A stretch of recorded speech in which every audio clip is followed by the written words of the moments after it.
Hopefully you're not going to be kicked out of the U.S. Navy very soon. I will talk about that right here. Stay tuned. What is up, guys? You're tuning in to NickyMGTV for another video. As always, you can hit me up on Instagram, Snapchat, Twitter, or down in the comments below if you do have questions. Always make sure you guys like, comment, subscribe, notification bell, everything else that makes the channel grow. We appreciate it here. So looking at this, yes, the military, specifically the U.S. Navy, may be kicking you out, but it may be at your own request. As we have seen this almost 500 ship fleet as what we've been projecting, the manpower has gone up as well to man that fleet as we've been pressing forward, and more ships have been being made, and we're seeing a bigger Navy, obviously due to peer-to-peer adversaries that could be coming in the near future.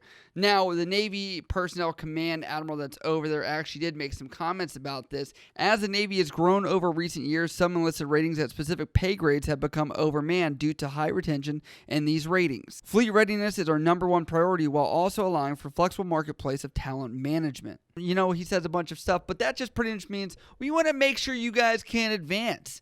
And yes, that's very important. I know every corpsman out there right now is like, he's just like greater than 1%. Can we like just have a little bit of a shot? Is there something else for me? Do I not have to beg for a cookie? Do I not have to sell a cookie? Now, before you're like, hey, they're kicking people out, no, this does not mean you cannot join the U.S. Navy. I will explain that a little bit here. This will be on a case-by-case basis based on your job, also any specialty qualifications you have, which we call NECs, which you would have to apply, and the Navy will give you feedback whether or not they think that they could release you.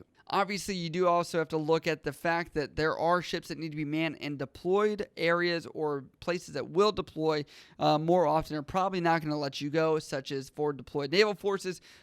Places like Japan, Rota, Spain, Guam, things like that, where you're going to be mobile and they need you out at sea. People are probably going to want to do this for school, for everything else, you know, but it's also COVID times where that could be very scary entering a different market. So I really don't know how many people are going to leave or want to stay in. This is where the rubber meets the road for a lot of you guys. Like, you guys talk a lot of crap about wanting to get out of the Navy, but the second they offer it, you're like, no, dude, I like the paycheck. I like the benefits, man. I like that health care. That TRICARE, you guys heard about TRICARE? Man, they got some free dental over there, man, cleanings and everything. But trust me, there's a lot of people out there that are not going to drop this early transition program to get out. But I do want to mention one major factor of this entire program is if you've served at least 36 months, 3 years, you will receive your entire GI Bill with honorable discharge. And so really, if that's the main reason you join, this might not be a bad idea if you're really looking to get out and you know what you want to do. This may be bad for some people that have very specialized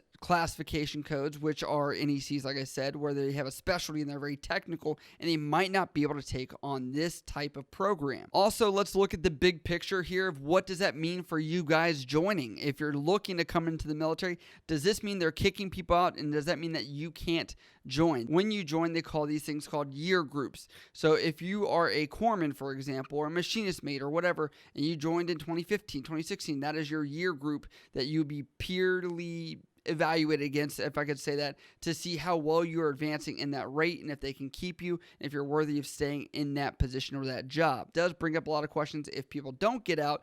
What does that mean for you guys trying to re-enlist, for you guys wanting to maybe stay in your job where you're at right now? That might not be the case. You may have to cross-rate as the Navy has other needs or demands. They may not want to bring someone straight off the street to take them to boot camp, take them to A school again. It might be easier if they actually just take them straight from the fleet, send them back to A school, and save them a little bit of money on that. That's where I tell you guys, be ready to be flexible, because not every time do you pick a job and it works out perfectly. I can't tell you guys what the advancement is going to be today, tomorrow, the next day, 6 months, a year from now, because that can always change. And this is where it's going to become very creative and strategic for a lot of you guys to meet your end goal. And the question is, do you really love the Navy? Do you really love being in it? Is this something you want to do for the long term? A lot of people are going to say no. Don't be scared to inquire and ask about these early out programs. There are also the golden and silver ticket options, which do allow you the opportunity